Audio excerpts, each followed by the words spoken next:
News કેપિટલના અહેવાલની ધારદાર અસર જોવા મળી છે। હાઈ બીમ લાઇટ્સને લઈને આરટીઓએ તવાઈ બોલાવી છે। રાજ્યભરમાં આરટીઓ અને એઆરટીઓ દ્વારા 58 જેટલા ચેકિંગ પોઈન્ટ કાર્યરત કરવામાં આવ્યા છે। અમદાવાદમાં જંડાલ ટોલ ટેક્સ પાસે આરટીઓની સઘન તપાસ સામે આવી છે। રોડ સેફટી અંતર્ગત હાઈ બીમ વ્હાઇટ લાઇટ સામે કાર્યવાહી કરવામાં આવી છે। રાત્રિના સમયે હાઈવે પર આરટીઓ દ્વારા સઘન ચેકિંગ કરવામાં આવશે। નિયમ વિરુદ્ધ લાઇટ લગાવનાર વાહન ચાલકોમાં હાલ ફફડાટનો માહોલ છે। કમર્શિયલ વાહનોમાં હાઈ બીમ લાઇટનો વધુ પડતો વપરાશ જોવા મળે છે। નિયમ ઉલ્લંઘન બદલ આરટીઓએ 1000નો દંડ ફટકાર્યો છે। 4 વ્હીલર ડીલરોને સૂચના આપવામાં આવી છે।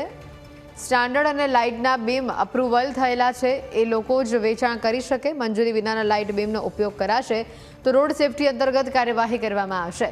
કાર એસેસરીઝના વેપારીઓએ આવકાર્યો છે સરકારનો આ નિર્ણય। વેપારીઓએ પણ બિન અધિકૃત વ્હાઇટ બીમ લાઇટનો વેચવા ઉપર બાંહેધરી મૂકી છે। રાજ્યમાં રોડ ઉપર ચાલતા જે વાહનો છે તેમાં હાઈ બીમ વ્હાઇટ લાઇટ છે તેનો મુદ્દો ન્યૂઝ કેપિટલ દ્વારા છે તે એક પહેલ તરીકે ઉઠાવવામાં આવ્યો હતો। ત્યારબાદ રાજ્ય સરકાર દ્વારા ગઈકાલે જે પરિપત્ર જાહેર કરવામાં આવ્યો છે કે જે ડીલરો છે તેને ત્યાં પણ તપાસ કરવી, તેને ત્યાં પણ ચેકિંગ છે તે કરવું અને સાથે જે વાહન વ્યવહાર વિભાગ દ્વારા એ પરિપત્ર જાહેર કરવામાં આવ્યો તેમાં કહેવામાં આવ્યું કે રોડ રસ્તા ઉપર જે વાહનો હાઈ બીમ લાઇટ સાથે પસાર થઈ રહ્યા છે કે જેનાથી અકસ્માત થવાની શક્યતાઓ છે તે વધુ જોવા મળતી હોય છે, ત્યારે આજથી જ તેનો અમલ છે તે કરી દેવામાં આવ્યો છે। ત્યારે રાજ્યની આરટીઓ અને એઆરટીઓ દ્વારા ટોટલ 58 જેટલા પોઈન્ટ છે તે નક્કી કરવામાં આવ્યા છે અને તેને લઈને ચેકિંગ છે તે કરવામાં આવી રહ્યું છે। આપણી સાથે જે આરટીઓ ઇન્સ્પેક્ટર છે રાજગોર સાહેબ કહે છે, સર કઈ પ્રકારે ચેકિંગ છે તે કરવામાં આવી રહ્યું છે અને કઈ કઈ બાબતો છે તેને ધ્યાનમાં લેવામાં આવી રહી છે? અત્યારે ફક્ત ટાર્ગેટ જે હાઈ બીમ લાઇટ છે એની ઉપર જ ફોકસ છે। જે અનઅધિકૃત રીતે લાઇટો નાખવામાં આવેલી છે એને ઉપર સખ્ત કાર્યવાહી માટે આદેશ આપવામાં આવેલ છે।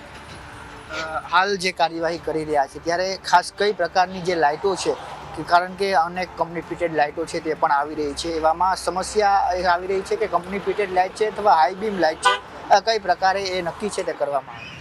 અત્યારે જો કે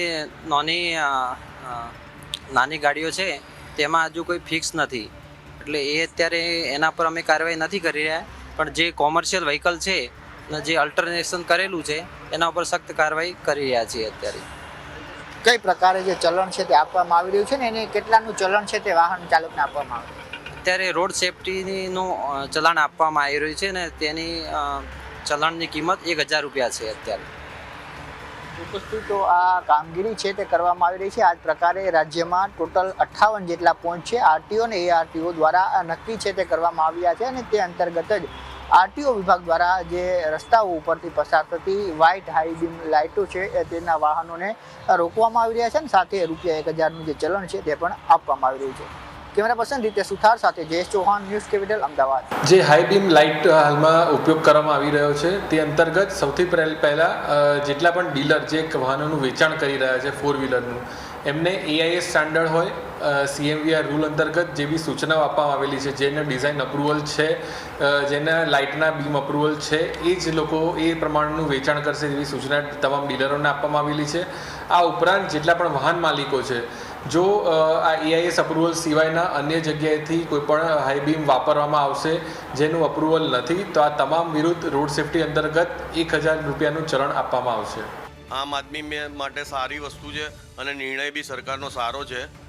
પહેલાં જે લાઇટો આવતી તેનાથી બહુ હાઈ વોટેજની હોય છે એટલે સામેવાળા વ્યક્તિની આંખો અંજાઈ જાય છે, એટલે એ શું એના માટે ઓછું થશે તો એક્સિડન્ટ બી ઓછા થશે અને ગ્રાહકોને એમને કસ્ટમરનો બી સેટિસ્ફેક્શન થશે કે ઓછી લાઇટ સામે બે સેમ થઈ જાય અને સારી આ બધી શું હેવી વોટોની લાઇટો આવે છે 300 વોટ 400 વોટ, પણ જે રૂલ્સ એઝ પર રૂલ્સ પ્રમાણે 55 વોટ બહુ ઇનફ છે।